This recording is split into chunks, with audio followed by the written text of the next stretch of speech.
wanted to hop on here really quick and go over 1 or 2 or 3 or whoever knows how many things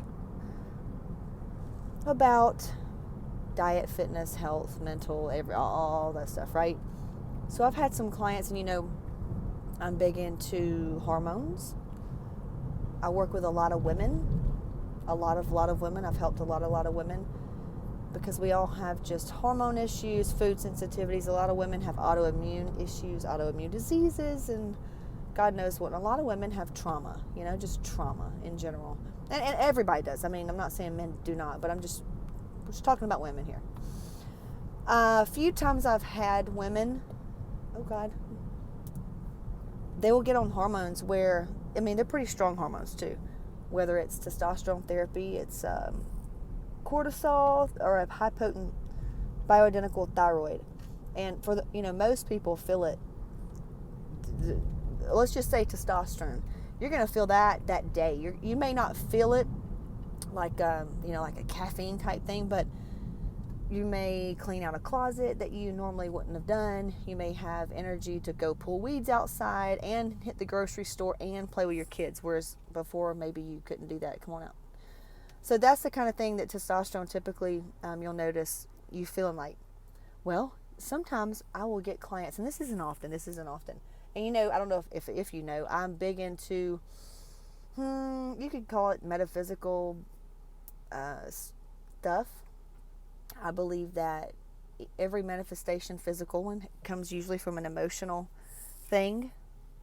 So you're probably saying, Casey, so you're saying I made myself sick. Come on out, boo. Come on out. Go.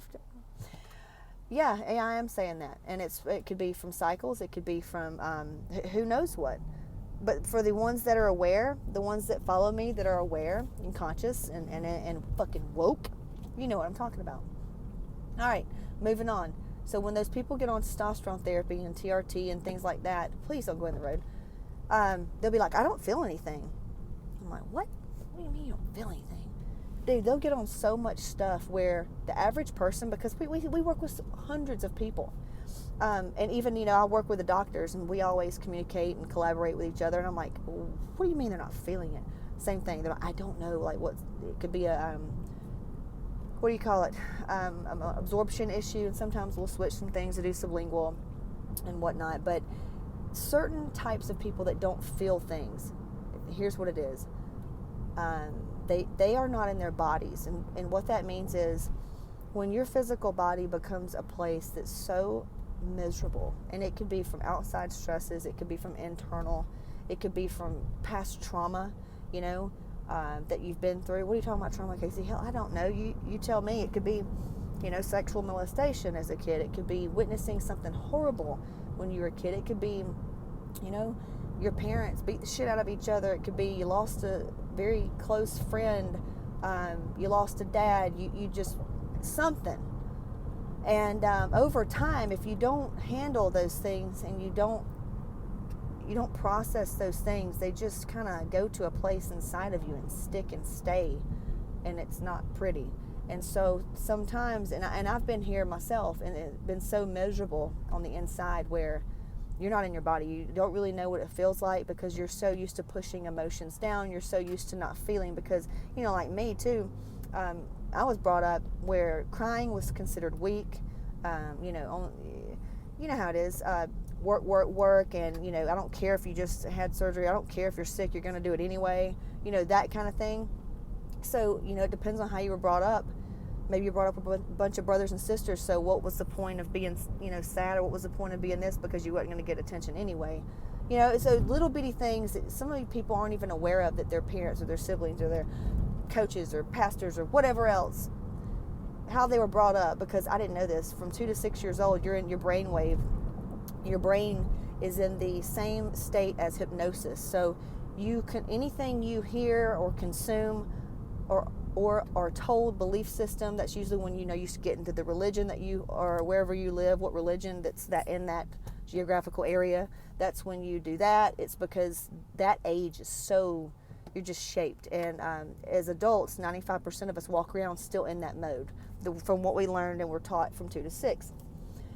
So yeah, those people that don't feel things, the best thing you can do, if that's you, if you've tried things and things just don't work, it's usually that there's some things you got to address, sis. There's some things that you need to address, and it's not easy. You need to go to a professional. Make sure that this professional, though, is skilled in PTSD. They have, ask them, say, it's like calling a doctor and saying, hey, how do you guys, if you do hormone testing, what do you prescribe if someone's cortisol is high or low? Do you use compound pharmacy, or do you use synthetic? Do you use bioidentical? Same thing for your therapist and psychiatrist. Say, how do you handle cases that were PTSD? Do you have certain protocols, therapeutic protocols that you deal with? Ask them. So get somebody like that. If you need help, I'll be happy to help you. I work with 4 or 5 outside healers as well. We do life coaching, and I will bring them in as a springboard, and we've had amazing, miraculous results. Just seriously, it's like miracle magic happens. But you got to be ready for it. You got to be ready for it. Not everybody's ready for it. Usually, if you've already kind of the person's clicked off and like, that's not me, I'm perfect, I don't have anything, are you kidding? Or they make excuses like, oh, mine's just this or that. Whatever, it's not time for you. But those that are ready, that's what I would say to do. Go find your really, really good therapist, not your friend, not your spouse. You need some professional help here. And start processing it, Start processing it. And you will start to get results in a positive manner in whatever you've been trying to do. I know it's a little deep and it may seem a little weird, but that's what I do. That's who I am. I hope this helps. If you need help, contact me, Casey at CaseyShip.com, or you can go to CaseyShip.com to the Work With Us tab. I'll be happy to give you resources, or we can chat. Maybe we work together.